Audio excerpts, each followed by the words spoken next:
The boys had Dakota Hudson on Hot Take Central this morning, and he's going to be an interesting case, isn't he? I agree. On where he ends up. At his best, he's a pretty good starting pitcher, middle of the rotation guy.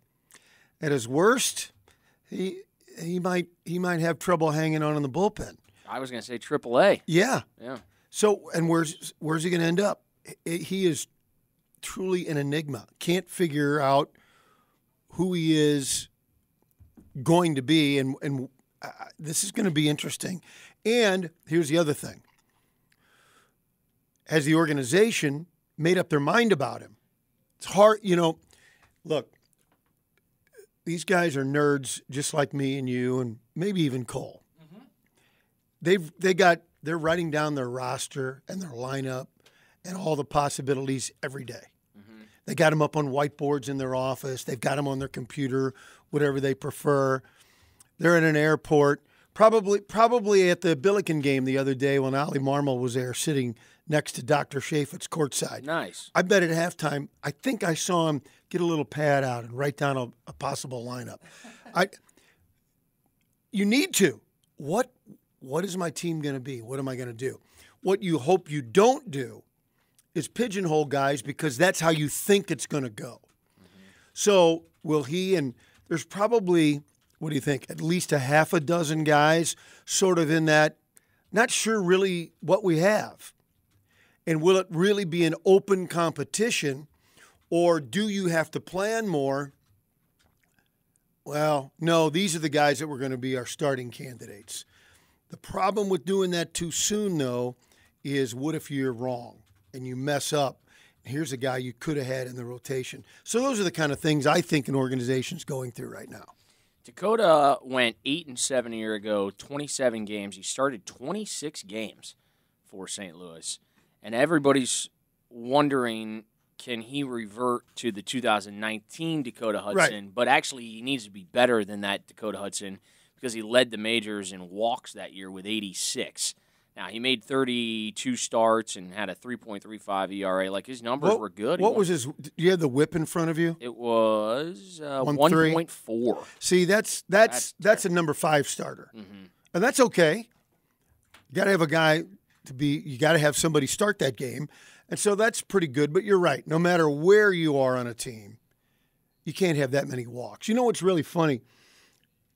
How the game has changed and continues to evolve. Prior to, say, the 1960s, because I'm a big believer in strikeout-walk ratio and whip. Mm-hmm. That's, for those who don't know, who aren't nerds like us, that's hits and walks per innings pitched.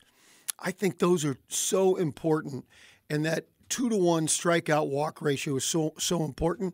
But going back before the 60s, it was common to have most of your staff have nearly as many walks as strikeouts, and some of your better pitchers could even have more. It's really changed. Strikeouts have really changed. Was it Gibson and Koufax and Drysdale? Maybe. Yeah, maybe. But it's really changed. Now, certainly you can go back and look at some of the great guys who had millions of strikeouts and didn't walk too many. But look at entire pitching staffs, the regular guys, not the Hall of Famers, and huge walk totals were very common. So the game has really changed, but you can't have that now. You can't have that now, in my view. Just so it's clear, like last year, the whip leaders, Justin Verlander with Houston led all with a .829. That's insane. That's Hall of Fame. That's Hall of Fame. Zach Gallen, former Cardinals farmhand, was right behind him at .913. It's crazy. I mean, you had several guys in the top 10 that are all actually under 1 total. And 1.4 is just awful. Now, league average, would you say, is about 1.2? No, I don't think so. Too high? First of all, I don't have the numbers. Yeah. I know somebody who's a great researcher, though, that could have them for us. We'll put out a call to him later. To me, as I gauge it, if you're 1.3s, you're solid. You're a decent pitcher. 1.2s, pretty good. If you're below 1.2, you're doing a hell of a job, in my view. I think anything under 1.3 is pretty good. Are you talking about Dak Hudson's whip last year? No, talking about like what's average. league average whip. League average whip, because at 1.4, that's just brutal. And see, I think that's the tipping point of just okay. Not or worse than okay, but not horrible. That's what I think. Well, this is the big leagues. You can't walk guys. You really I can't. love it. No, you're right. I mean, it's really I'm that too simple. soft. You're absolutely right. Walking guys is the most milquetoast way to go about it. Throw strikes. If you're going to get beat, you know what? Some days you're going to give up a boatload of hits. It happens to the best of them. Throw strikes. But you got to throw strikes. You lose the fans, you lose your defense, you lose everything when you're out there and you're falling behind 1-0, 2-0, and then you're battling back. That is the surest way to be out of the game by the middle of the fifth inning, if you even make it that far. I can't argue with that. And that I hate to say this about Dakota, but having even gone, through my memory of watching him in the minor leagues at Double-A, it was always something that has plagued him. Of falling behind hitters, deep pitch counts, and that elevates you to 100 real quick. And with that being kind of that magic number, it's just really hard to be a starter in the big leagues and force yourself to throw 100 pitches in 3-4 innings. That's not going to cut it. That's not good. It's not efficient. Even with the standards being as lowered as they've been over the last handful of years with starting pitching. Yeah, I'm like you. We value, I think, the same things. And if you're going to be a contributor at the big league level, you've got to be more efficient than that. Dakota is also now he was a collegiate pitcher, so Mississippi State. So that this changes a little bit, but he's also 28. Not a kid. We're not really talking about a guy who, oh boy, he's still got this really high ceiling, or maybe his match isn't quite burned out yet in terms of what you initially said about what does the organization think of him. But I will say I've always thought Dakota Hudson has the makeup to be a good starter in the big leagues, because I think he takes on challenges like a man. Mm-hmm. And by that, you heard it publicly last year when Ollie Marmol directly told him and spoke, out about the fact that they want Dakota Hudson to have a better pace on the mound. It's unacceptable. He's out there, he's slow, he's still falling behind. You got to get the ball, you got to have a rhythm, and you got to fire it in there.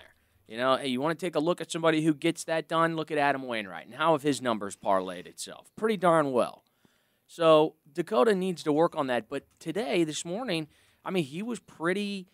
I think he gets it. I think the message has been received by him. Now, can he actually do that in the game? That remains to be seen. But I don't think he's a player who gets kind of all clammy and, I need to go back to my safe space because my manager said I'm working a little slow. No, he gets it. He understands it. He's a baseball guy, played at a top collegiate program, and I think that if he can figure that side of things out, there is still potential that Dakota Hudson could add significant value to your rotation.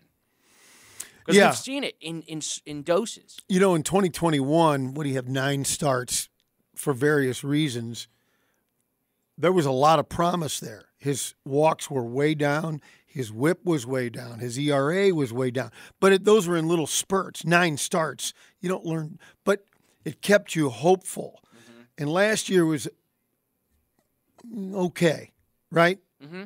It was decent. That's being generous. Remember, he had that stretch, I think, where it was like 3 or 4 games where he pitched, into the 7th or even farther than the 7th inning. And that was almost immediately after Ollie sort of called him out for his slow pace on the mound.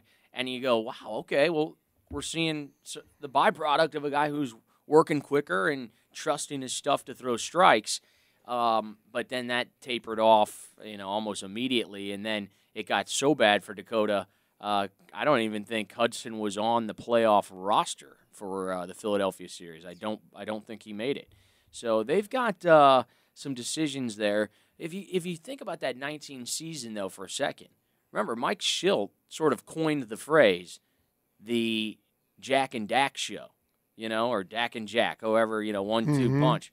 And you thought that those two guys would be able to really build off that 2019 season and anchor, at least be main cogs at the top end of your rotation.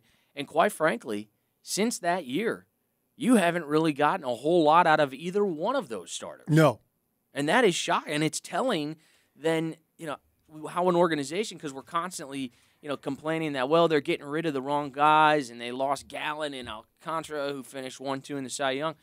Well, how come the development of Hudson and Flaherty haven't necessarily grown, or has it most of their fault been because they haven't been able to stay healthy? And I think there's probably a mixed answer. I think you're right. I think there's probably a mix. And so this is, wouldn't you agree, and what did you guys come up with bottom line after you talked to Hudson? It's kind of a make or break year for him and probably Flaherty. I think it is an absolutely make or break for both. I mean, for Flaherty, he'll probably get, more looks in the offseason anyhow because he can be dominant. Right. You've seen it. I mean, he's been so dominant that he put up almost historically good numbers in stretches to where everybody knows what a difference maker he can get. For Dakota Hudson, I don't think he's looking at a massive contract in the near future like Flaherty could be. But for Hudson, I think it's either you're going to one of two things. Either you're going to prove to an organization that you belong in the starting rotation, or if that doesn't work itself out, you have to go accept your role in the bullpen, whatever that might look like, and do that really well.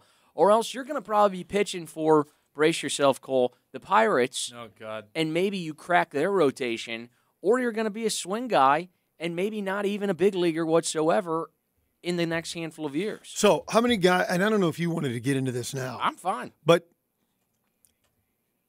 I just jotted down 7 starting candidates. Seems like we always have that this time of year, right? Including the guys who does that include Wainwright, Michaelis, and Montgomery? Yes. Okay, so those are like 3 guys that I would say are absolutely cemented into the rotation. Flaherty, Hudson, Matz. He's gonna start until he shows he can't. Well, he's making $12 million. Yeah.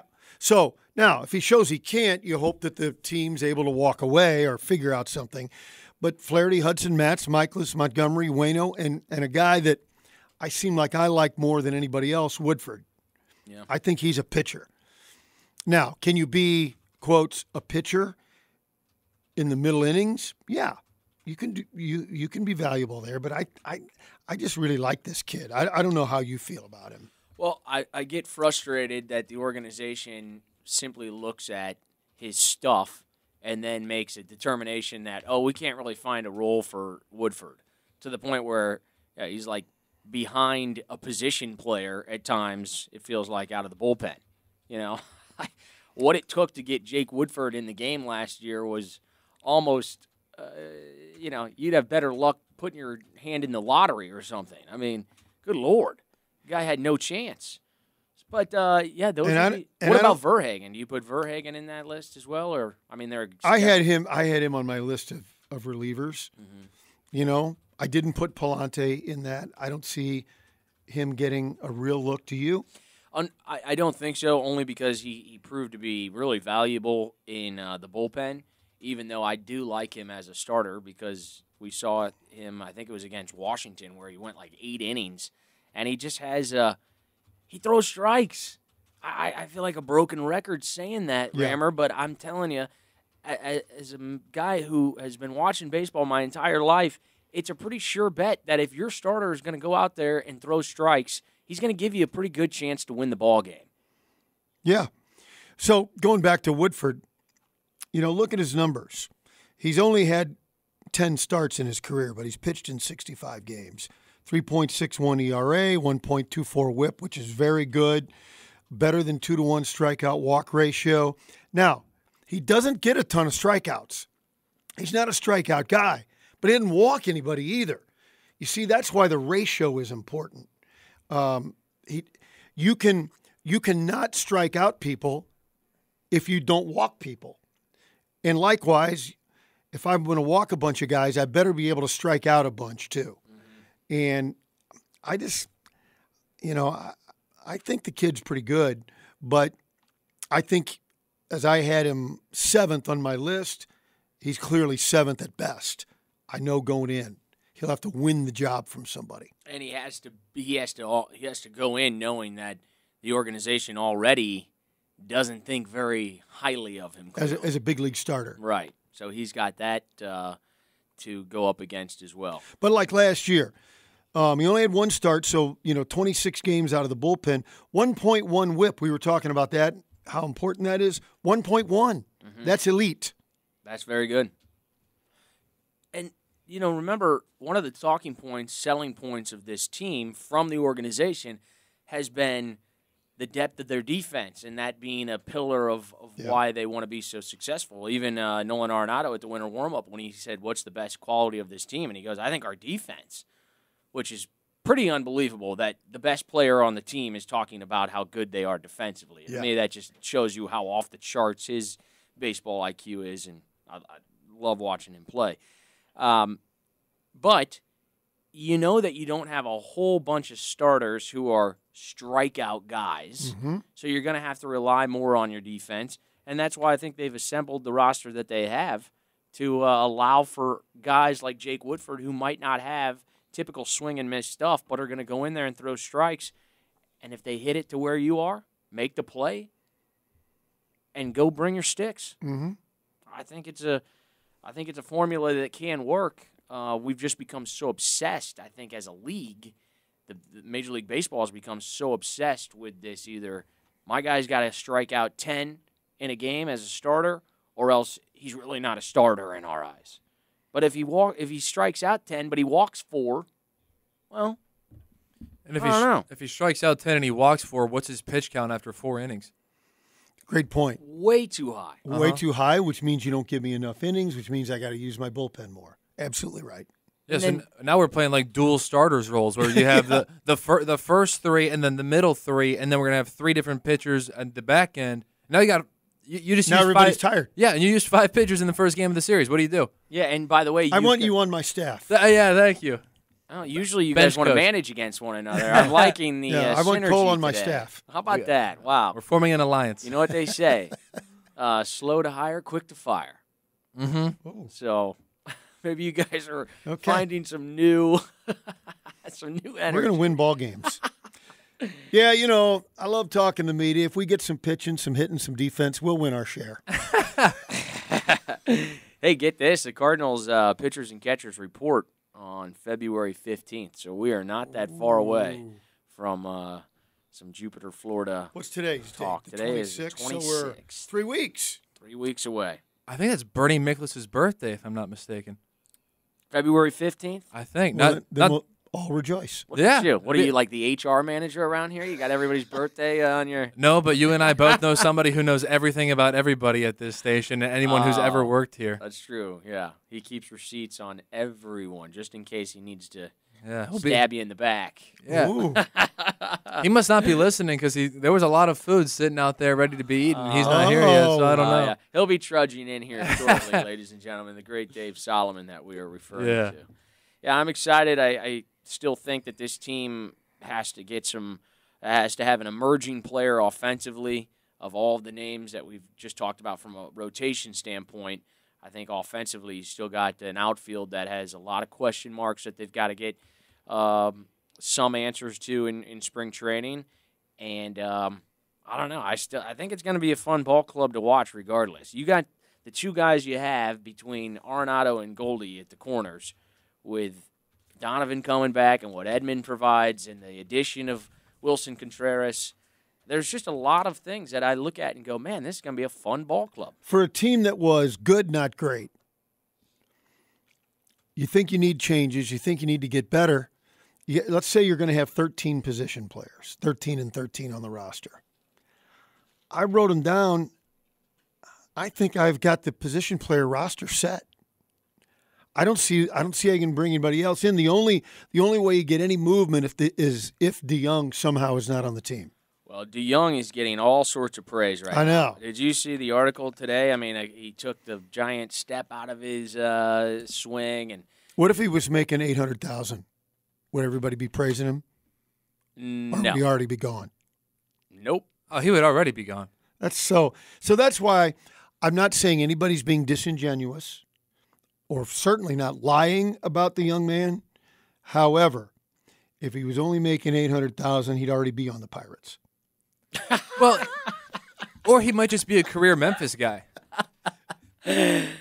Someday the Pirates are gonna win the World Series, and Cole's gonna he's gonna stomp on our logo, yeah, right? I know. Hey, Johan Oviedo is gonna win a Cy Young this year. I love Oviedo. He's gonna be good. I think he might have been. Oh, did we already get? I think maybe. Did they move on? I think so. And then he went to the Blue Jays, and then I saw that maybe they outright released him. Oh, I wonder if something's going on with him. Oh, I don't know. Check that out, Oviedo. But anyway, to my point, Team Pirates, so he should be good. Must be somebody else. Write down who you think's going to make the team. I think it's set. I don't see any new names. I don't see Burleson. I don't see Gomez. Who's not? Walker. Here's what I did. Who's the shortstop? Here's what I did. I brought it in one rookie. Oh, you put Walker on the team. I put Walker in there. So who's out then? Well, then you got Walker, Carlson, Newt, and O'Neill with Gorman and Yepes. You got your infield with the young, Kisner and Contreras. There's no other spots. Where's Donovan? Second base. Okay. There's no other spots, right? So trying to do math in my head. Who's your DH? Well, I just put it down as Gorman Yepes, but that's a floating thing depending on who's playing in the outfield and all that stuff. I just don't see – I see 13 guys. It's really pretty easy. Now, unless Walker doesn't make it, then maybe a Burleson, a Gomez, a veteran free agent that we're not aware of yet that can come to camp and that left. I wouldn't do that, but they typically do. I just don't think there's much going to happen. Boy, if Burleson cracks the team out of spring training, that means one of two things. He either had an unbelievable camp, and the rest of the outfielders that you would think have the leg up between Nootbaar, Carlson, O'Neill, maybe even Walker. Something didn't go right for somebody. A handful of them, probably two of those guys. Yeah. But like I say, is Burleson on instead of somebody else? Is Gomez on instead of somebody else? Yeah, maybe. But that's not a ton of open positions on a 13-man roster. Mm-mm. I think the names are pretty much there. Oh, boy. It's just a matter of who's going to play well. I don't want to make a big deal out of the opening day lineup, certainly not in the middle of January or towards the end of January, but I'm already preparing myself for seeing Nootbaar, O'Neill, and Carlson in the outfield and Jordan Walker being on the bench on opening day. And that's just going to frustrate me because if he's going to be there, and I know that they're all going to be rotating pieces all throughout, so he will get time, but he's either got to be on the field or in Memphis. He got to be on the field somewhere. I think the Cardinals would do that. But you can't say I just would caution you to say on a given day, we shouldn't get too worked up. But if we see a pattern like that, that's when you and I will go after them. We call that a trend. We do. That's right. We've determined that that's a trend. Well, remember the big freak out last year was that Pujols was in the opening day lineup, and everybody was like, wow, we're going to just give it to Albert? Against a right-handed pitcher? At the end of the year, you're like, well, he was our MVP probably, so yeah. What if O'Neill healthy, Carlson healthy, Nootbaar healthy, and they start and Walker DHs? O'Neill healthy? Isn't that like an oxymoron? It's this is the dream sequence of the show. And then Walker could be DH because he's the least accomplished of the outfielders, right? Yeah. And so if he DHs, typically the Cardinals don't want young guys to DH, and then where's Gorman? All that kind of stuff. I'm not into lineup mode just yet. I'm just in roster mode. Yeah, you got to figure out the guys that are on the team before you start filling out the lineup card. Are we just done with Juan Yepes? Is he kind of an afterthought at this point? No, I got him as my right-handed DH. Yeah, but that's all you have, which I'm not even saying that's wrong. I'm just saying last year. Yes, you are. No. You're bashing Rammer. Oh, is that yeah. Why don't you just hit him over the head with a hammer already? That's what we're doing. But all of last year, the offseason build-up was when's Juan Yepes coming? When's Juan Yepes coming? And now we've just moved on to the next guy, and it's been like one season. I would tell you this. If he wouldn't have had that injury and lost, was it almost 2 months? It was a while. It was a long time. If he was really getting hot. Yeah. If he hadn't have been lost for injury, I might have him as the everyday DH or probably not the starting left fielder, probably the everyday DH. And then you got to figure out what you're going to do with Gorman, Donovan, Edman, And that's a good problem to have when you have too many good guys. Remember when he came off the injured list last year, they kept him in Memphis. That's how much he had lost. Absolutely. And you're like, what? I thought, is he still on a rehab stint or what's going on here? It's like, no, he's just with the Memphis. Yeah, this 1 month rehab stint's taking a while, huh? But he hit a bomb in the series against Philadelphia. He was the only guy that really provided the punch in a game that the Cardinals should have won. He's on my roster. I just, long-term, not quite sure if Yepes really, because he doesn't have a position, where he fits. I mean, I suppose if he's just your full-time designated hitter. Yeah, you got to think like an American League talk show host now, because we've got the DH, and DH is a real position. Can you have Gorman and Yepes on the team at the same time? That's a fantastic question, because if you have those two basically splitting the DH position, that may be detrimental to both of their development. So what do you do? Well, development's for AAA. I got to win. And that's but to your question, okay, if it's going to retard the development of one or both of these guys, let me get somebody in there, maybe a veteran who can win. Uh-oh. Steve, the skillet head, is backing up Cole. He goes, LMAO, Cole, I feel sorry for you, man. You're a good dude. You don't deserve the Pirates BS. Well, no, you don't understand the background. He and I have been going at it for the past hour. The entire 11 o'clock hour, he and I were going back and forth because apparently he said something on the text line. As soon as I got on Frank's show, I was reading, and he had a text at the very end of Hot Take Central, and I won't call it any names, but he said somebody had an annoying voice on the radio, and I just texted back, that's not very nice. And apparently this guy has heard me talk on the radio before, because he immediately just started going into Pirates attack. You go, oh, you root for a terrible team, and we've been going back and forth basically for the past couple hours about Pirates and Cardinals. And here's the thing, though. Here's what we know about you. You have a big heart, you're loyal, and you're not a front runner. I can give you the last one, I promise. Well, those all go together. Mm-hmm. You're not a front runner. So I think there's some accolades should be sent Cole's way just for that. Well, I just did a quick deep dive. You and Steve have been texting, you're not kidding, for 2+ hours. That's a shame. Basically. That is really something. And a lot of Pirate slander in there, and then he was making fun of me. He said, oh, the Pirates are going to move before they ever win a World Series. So I said, hold on, dude, I'm a Steelers fan. What city is your NFL team playing in right now? All right, we got to play both sides here. All right, take the good with the bad. Yes, I'm a Pirates fan. I'm also a Steelers fan, so they balance each other out. These are the kind of conversations that... My city's better at yours than this. Yeah. No, yours is terrible at this. Right. I'm playing at level. Yes, I'm a Pirates fan, and it's. I think your colors are showing. Oh, is that so? Yeah. Is that so? I think so. Well, it was all fun and lighthearted, but I think he had one message in there about, oh, look how worked up you're getting. You're so upset. And I'm like, dude, I thought we were having a good time. Did he rattle you? Are you rattled by the text? I think he got rattled. Because when you start doing that, when you start doing the, oh, you're big mad or whatever, I think that's when you're start throwing bombs. Yeah. Quick personal anecdote aside. Went to pick up a sandwich when I came in. And have a cow? On the wrong day. No, I didn't know because Frank had let us down and there hadn't been food for 3 weeks. So I didn't want to assume. So I went and got a sandwich. Anyway, I see an old pal, Joel Scheer. He's there getting a sandwich. He played baseball at St. Louis U. Unbelievable power. Magnificent power hitter. We ended up playing old man baseball together for a while. The power never left him. Anyway, he was a great hitter. Talking about the late great Frank Mormino, who was the coach there for a while, talking about getting into with an ump, talking about throwing bombs as they're barbs back and forth. Finally, the ump comes over to old Frank and says, Frank's one of the, chewing tobacco guy, old school baseball. Finally, the ump goes, Frank, that's enough. That's enough. We're not gonna have anything more. No more.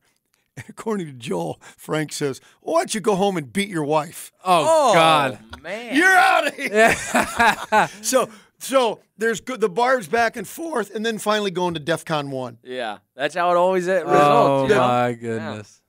Yeah. Sometimes that has to happen, I guess. So that's just tell them, hey, put the phone down, quit texting. Don't go beat your wife, of course. I'm not going to tell him to do that. I'm not going to tell anybody to do that. No. But Hey, you know what? I knew what I was signing up for when I moved here, and I was a Notre Dame fan growing up. I went to Ohio State. I didn't get converted into an Ohio State fan. I'm a Pirates fan before I came here. I'm not going to get converted to a Cardinals fan. All-time Pirates team, go. Andrew McCutchen in my lifetime or ever? Pick up a book. No, we're not going to do this. Let's move on to the next Willie topic. Stargell at first base, Dave Parker in right field, Andrew McCutchen in center. You already missed. You're done. Clemente in right. Yeah, you're done. Well, all right, then we'll shift over Dave. Ralph Dave Kiner. Parker. You got to have Kiner. Mazeroski. Honus Wagner at shortstop. Sure. There you go. I don't trust 1910 athletes to match up with the athletes today. Generally, I agree. Just because it was a long time ago, there's some unbelievable athletes, great athletes, even from any time. Ty Cobb. Yeah, I don't know. It's just I just named a guy from thanks. ancient times. Yeah, thanks. You said a random name. Bill Parker, next man. Bill topic. Mazeroski at second base. I'll tell you what. Yeah, I just said that. I'll tell you what. I'll fill it out and let you have it. Gotcha. Who's your catcher? Can I take from the Negro Leagues and go Josh Gibson because we always wear the Homestead Grays uniforms? Absolutely, you can. He's the best of all time. There we go. Now, see? Yeah. Now I'm back on your good side. I'm back as his bench coach. See, That's right. Quick to fire. How about quick to rehire? That's impressive. I'm like Steinbrenner with Thank you. Billy Martin. If you had to pick your catcher for the Cardinals, who would you go with? Well, you got to go Yachty now, but it would have been Simmons. Simmons, yeah. And the only reason I can pull that trigger because I love Simmons so much is Ted said that Yachty's better. Okay. His from the horse's mouth. So, but folks, for the folks of a certain age who saw Simmons play, God, he could hit. Oh, my God. And I still contend Whitey traded him because he wanted a better defensive catcher. I still contend the Cardinals would have won and maybe even been better with Simmons hitting. Pujols at first. Yeah. You always give it to you? Yeah, I do. Well, I'm cheating a little bit. You probably should go Medwick, but I'm going to go Brock in left. Joe Medwick was unbelievable, though, but Brock did it longer. And I think has a little bit better WAR, but just because he did it longer. I'll go Brock, Edmonds, Musial. Edmonds. Oh, yeah. Nice. Oh, you got to. Do you think Edmonds is a Hall of Famer? I think he has Hall of Fame talent, but injury, I think hurt him. Although now that is becoming a non-issue with the modern voters. Talking about that outside before we came with the modern voters, it's becoming a non-issue, and so voters are going more on Hall of Fame talent than actual results. No doubt, Jim Edmonds has Hall of Fame talent. Brock, Edmonds, Musial, Pujols, Hornsby, Smith, and then I guess you got to go with Roland because he's in the Hall of Fame over Ken Boyer. If Boyer somehow was in the Hall of Fame, how would you decide it? But probably Roland, but then probably Arenado will take his spot at some point. Boyer's career, was it cut? No. Okay. No, he was terrific. Go back and look. It was like every year, write down 24 homers, 100 RBIs, 300 average, Gold Glove.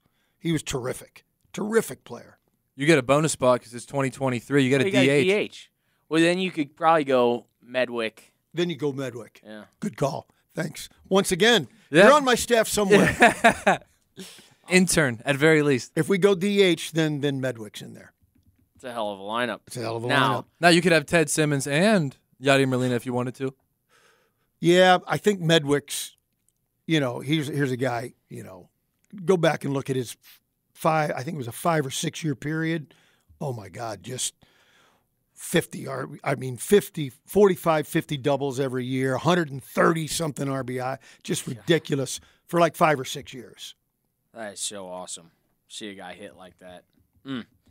Manager? I'm too close. I can't pick. I won't pick. Matheny. It's okay. Schilt. Mike Jorgensen, whoever was the interim after Joe Torre. Hey, Mike Jorgensen's been in the organization a long time. Long time. He's a long-time guy. He's a good baseball man. Probably almost every hat in the organization. I mean, really, that guy is a very strong asset. You can't say? No. Well, my top two between Tony and Whitey? And Whitey, and I love them both so much. I can't pick. Wow, you're not going to give an answer, are you? I can't pick. I love them. Man, two very different brands. Yeah. Walt Jocketty or John Mozeliak?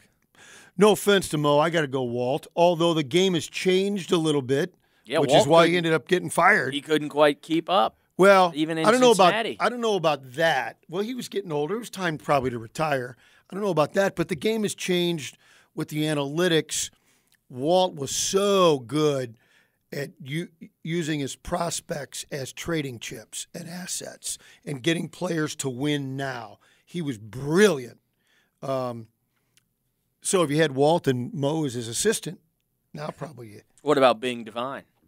You know, Bing, who, by the way, was one of the nicest gentlemen of all time, I think him putting together the 64 team, and much of that remained in 67 and 68, gets tons of credit.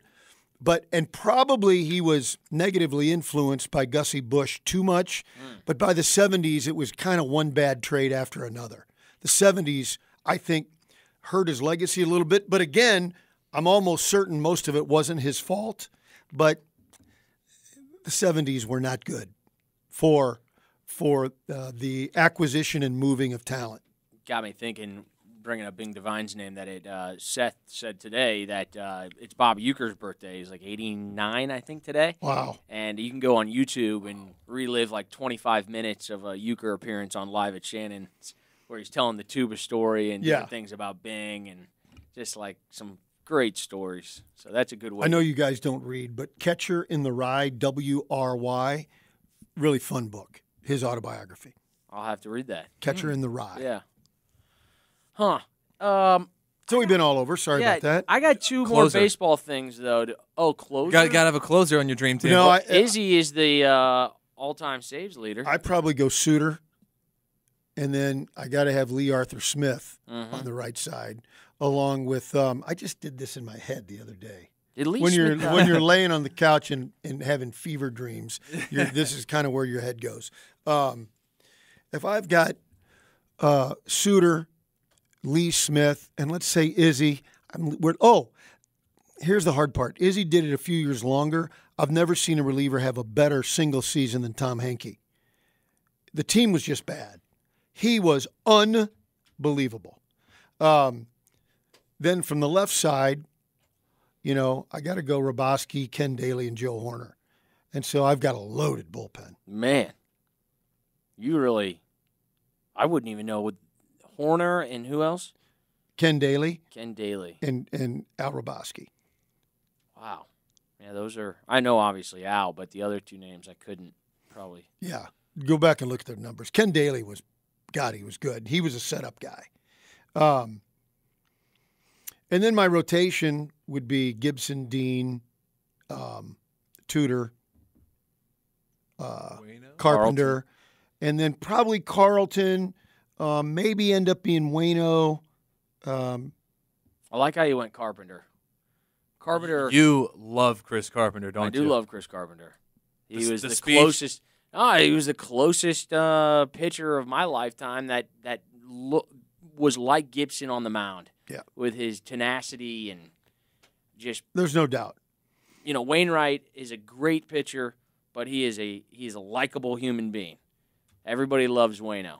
You wouldn't see Chris Carpenter, goofing around too often with guys. I mean, He was all business, and the shot of him down in the tunnel where he is just absolutely chewing out Brendan Ryan, who was late getting onto the field because he couldn't find his glove, is classic to me.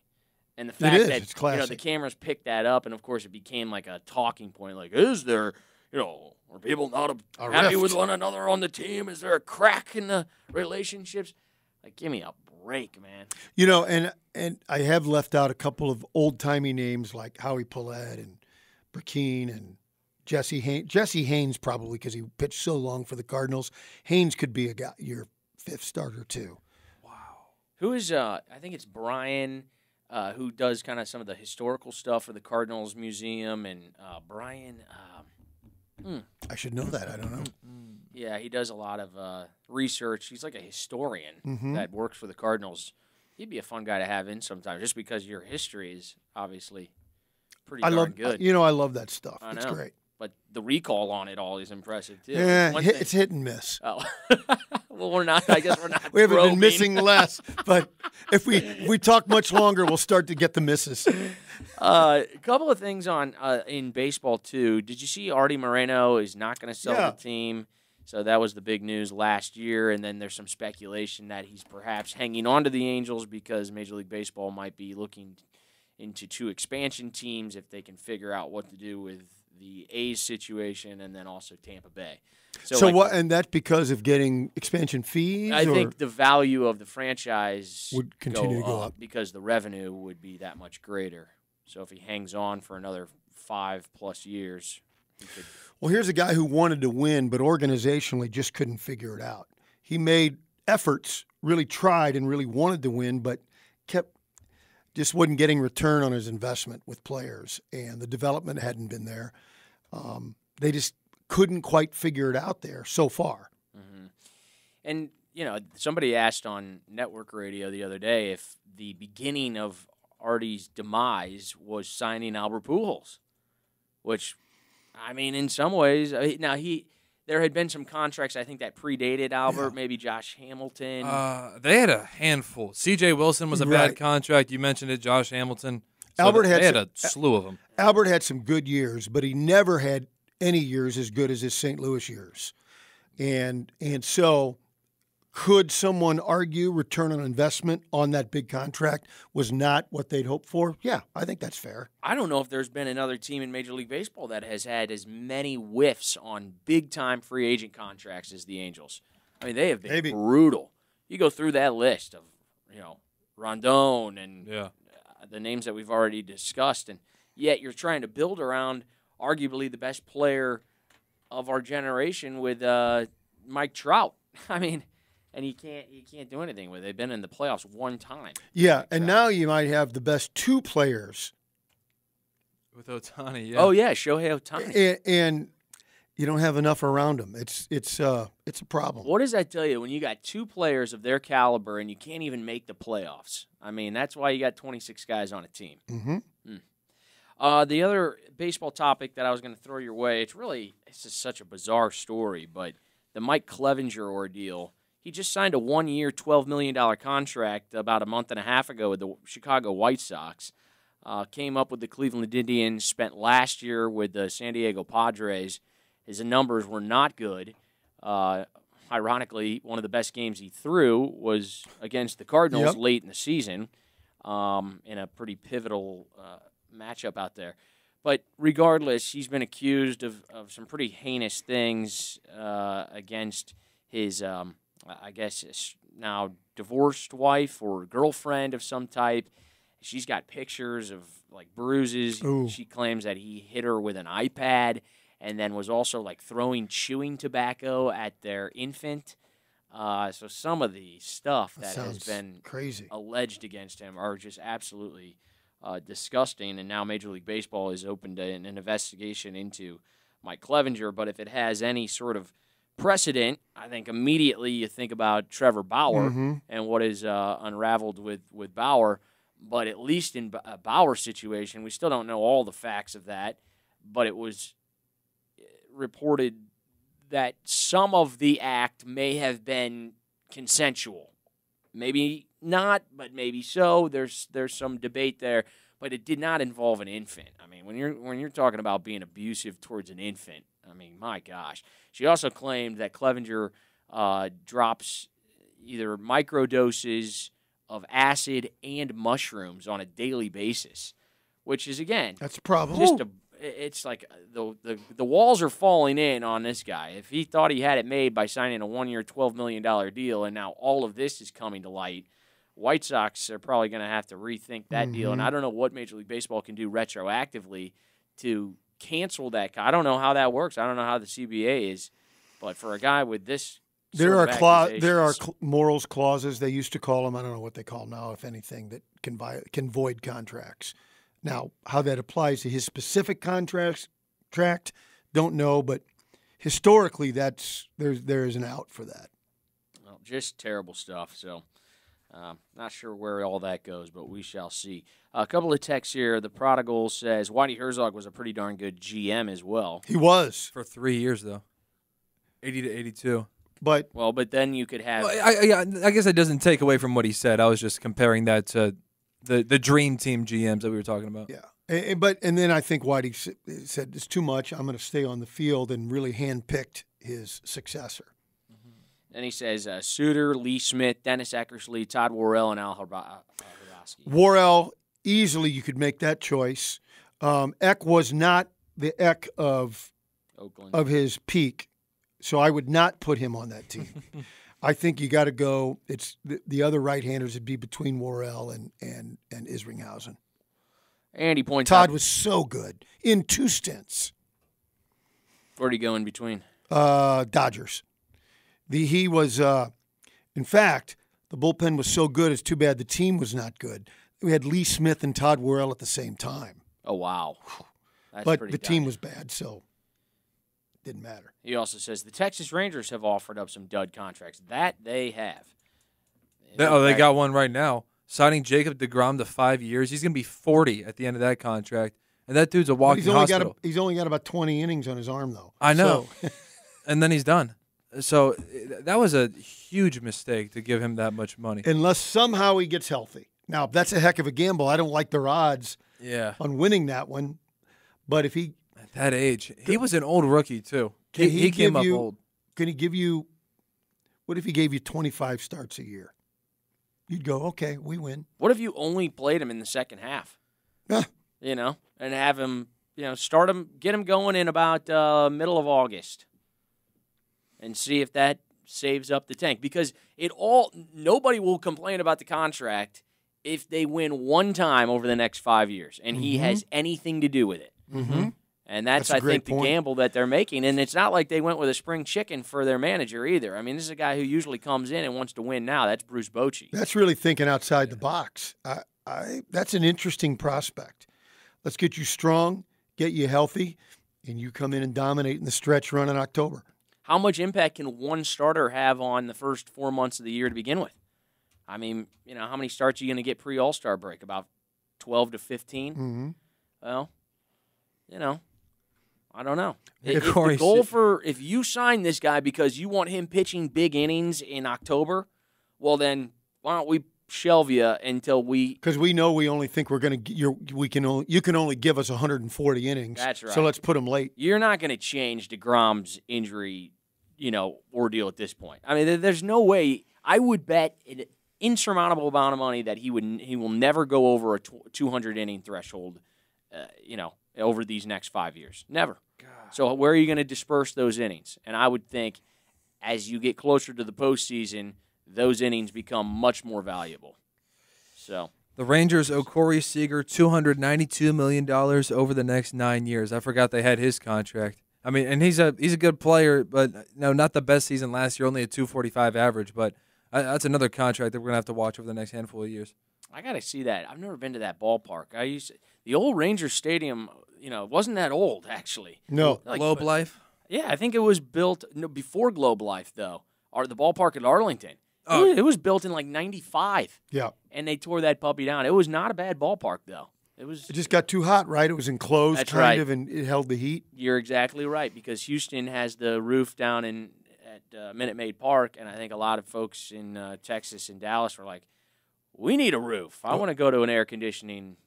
I went to Arlington Stadium, which was a minor league park that the Rangers first played in. It was like being in a frying pan. Got so hot. It was brutal. Going back to DeGrom, 3 years in a row he gave you 200 innings, but then he's broken down the last 3 years. So, when you think about COVID and all these other things, every time he pitches, he's effective. And so maybe you look at, 25. Let's see if we can get 20 starts late. I don't think they'll do that. That's probably not giving a guy enough credit to make the effort. And how would the other guys on the team feel about that? Yeah. I mean, that might be a bad look. Hey, we just paid him 20. What is it? What's his average annual value at? 33. Okay, so you're making $33 million. You don't got to do jack until the second half of the year. I mean, that's going to be hard to sell to the other 25 guys. But then, those 25 guys were thinking like I am, which is we're not winning unless DeGrom is pitching in October. Late. Then you might table some of that. Probably the way you do it the more conventional wisdom is he doesn't go deep in games. Yeah, you just make and then save him for late. But then you wonder, can he go late when you need him in a pennant run or in October? That's why you hire a manager, because then he'll mess it up and you fire him later. It's on him. Yeah. Hey, but the manager isn't the one going out there and throwing pitches and trying to hit. Yeah, he is. We're firing him. Yeah. Is Maddox the pitching coach? Yeah. So he's the Rangers pitching coach. Yeah. I was surprised. I'm still surprised that he stepped down from. Well, he wanted to spend more time with family. Oh yeah, mysterious. So that always works out. Then they always take another job. Is what's his name coaching anywhere? Jeff Albert? Did he ever? Mets. Oh. He signed on with the Mets. Oh, so he didn't like all the criticism from the St. Louis fan base, so he moved to New York. They'll be fine. They'll embrace him. It'll be great. Yeah, I'm sure they will. Until they lose one game. It'll be great. No, it'll be terrific. It'll be really easy for Jeff. It'll be sunshine and lollipops every day. That's how New York is. It's nice for Jeff Albert. That's very sweet.